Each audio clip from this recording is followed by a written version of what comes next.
What's going on? What's going on? Going Global Radio. We jumping straight to fuck here.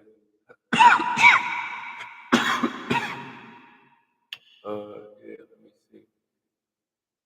Beneficiary banking. We're going straight in. No, I'm not no attorney, no lawyer. It's all for educational and recreational purpose. Screen share.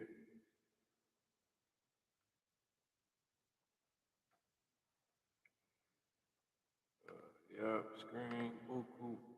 Let's get it.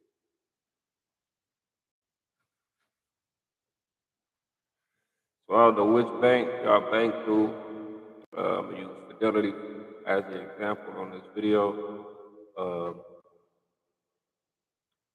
every bank is similar in the fashion that I'm going to be speaking about, and it's just adding beneficiaries to the account.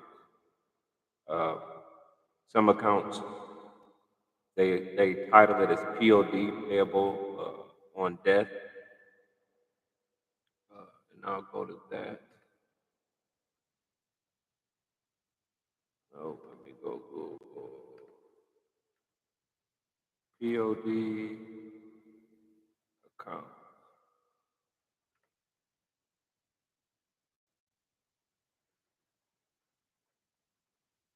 A POD account payable on death is a bank account where the funds are transferred directly to a named beneficiary upon the death of the account holder, bypassing the probate process.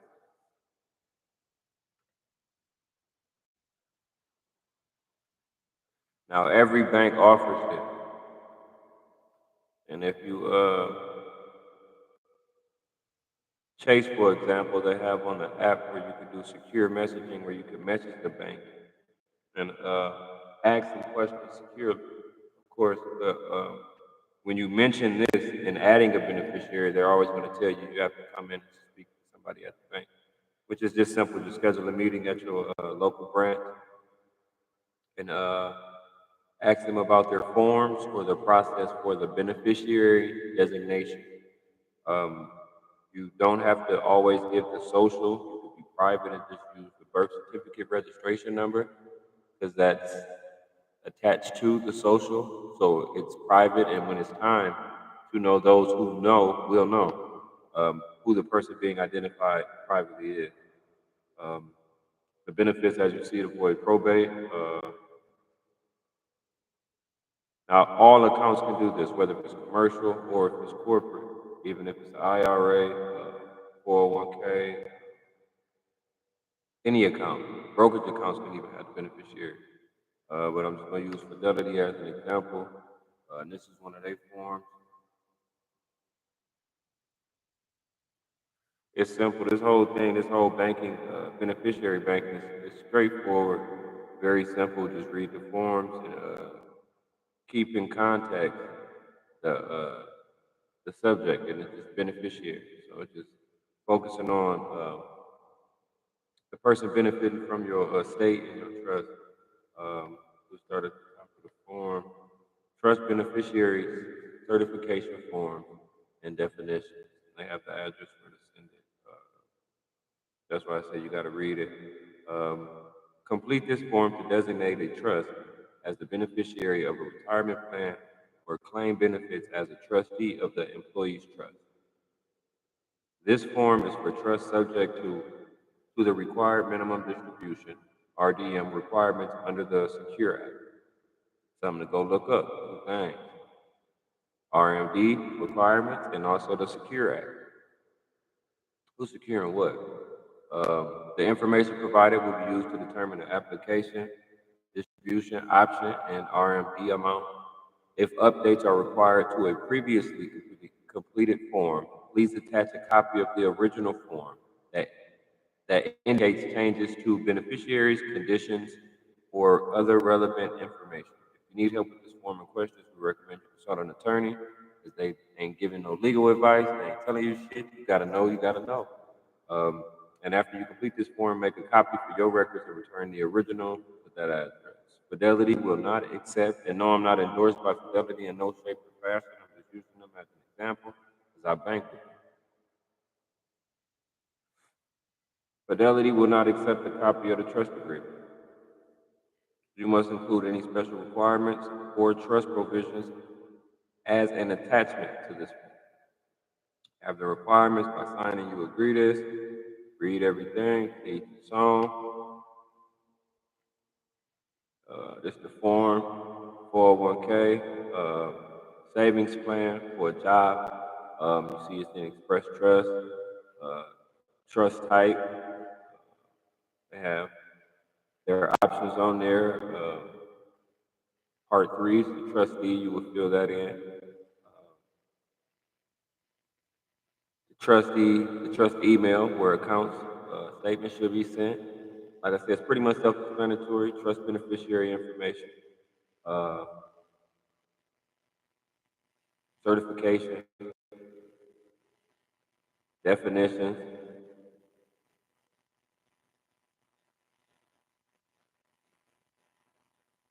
So let's take a look at this though. Following terms are used to identify the applicable type of trust beneficiary and beneficiary for purposes of determining the distribution options that may be available to each beneficiary based on the plan's rules and RMD requirements. I'm not going to go through all of them in detail, just going to read the bold letters. First tier trust beneficiary, second tier trust beneficiary, third tier trust beneficiary, excuse me, chronically, what is that?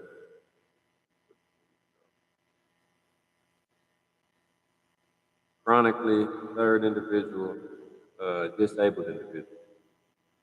And it says age 18 or older, a person is unable to engage in any substantial gainful activity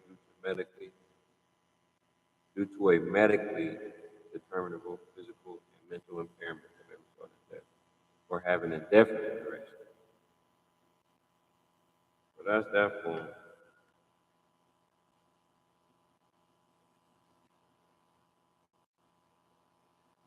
Boom. We straight through 401k, retirement savings, beneficiary form.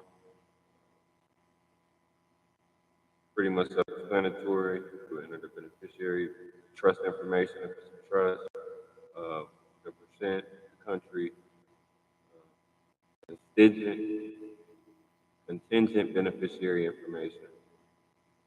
You enter that. That could be a personal or a trust and a profit as well. If you have a spouse, they will sign off, of course,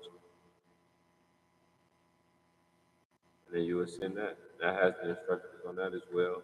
Uh, Pretty much self-explanatory now. We'll go back there. Look, they even have it right here how to set it up. You can typically set up POD account by visiting your bank, credit union, completing the beneficiary designation.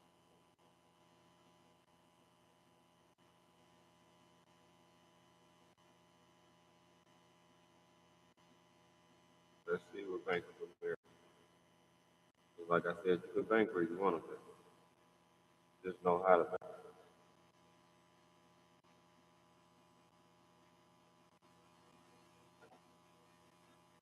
Your zip code will be your address.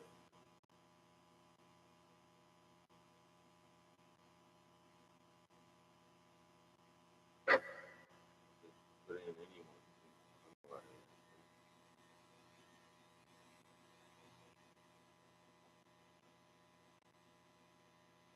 What is the benefit? Let's see. Let's see. What accounts can have POD beneficiaries? I have multiple accounts. Eligible accounts including checking, savings, certificate of deposit, investment, and individual retirement. These accounts can be individual or co-owned, personal accounts, and or sole proprietor, small business accounts. But only the account owner can designate POD beneficiary. Other types of small business accounts and commercial analyzed accounts are not eligible. That's why I said you gotta read it. It's simple. Every bank offers, they have their requirements, but they just said eligible accounts are checking, savings, certificate of deposit, investment, brokerage. um, an IRA account. You can put a beneficiary on everything, even a certificate of title of your car. Uh, these are just different things to not do the cliche and just avoid probate how everyone desires, but it just locking your shit in. You don't want to end up on one of those websites you got money just sitting somewhere. You know what I'm saying? So have your estate in order. It would be best just to have the distribution properly set up for your assets. That's Bank of America. It's on the website.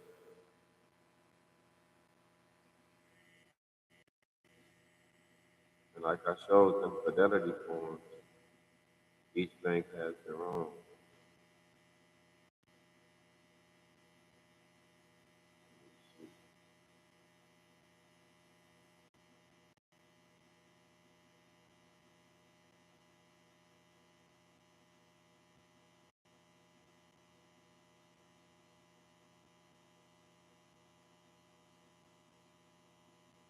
Payable on debt.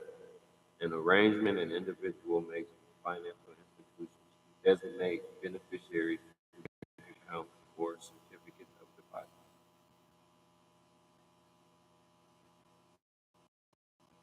Yeah, short and sweet. Here is them. It says the immediate transfer of assets is triggered by the death of the client through morbid structures are important and noble. Key takeaway. The arrangement like you just read. Oh, the time first. Simple to create and maintain. Like I said, just read it. I just bring it into the forefront because it's vital. You don't know when you're gonna transition and get up out of here. Just have your shit in order. So it don't matter where you bank at. It's how you bank. Good for bro. Y'all got big lawsuit. Flip on y'all. Wells Fargo.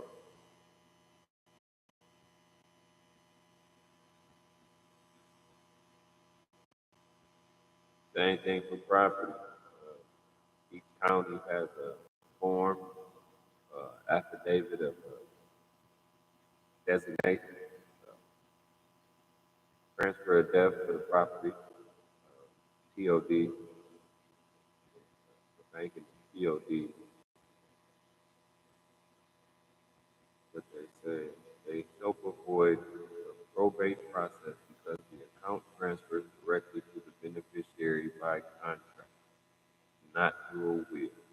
Nothing wrong with a will, with a positive will and probate, but that's partaking in the process.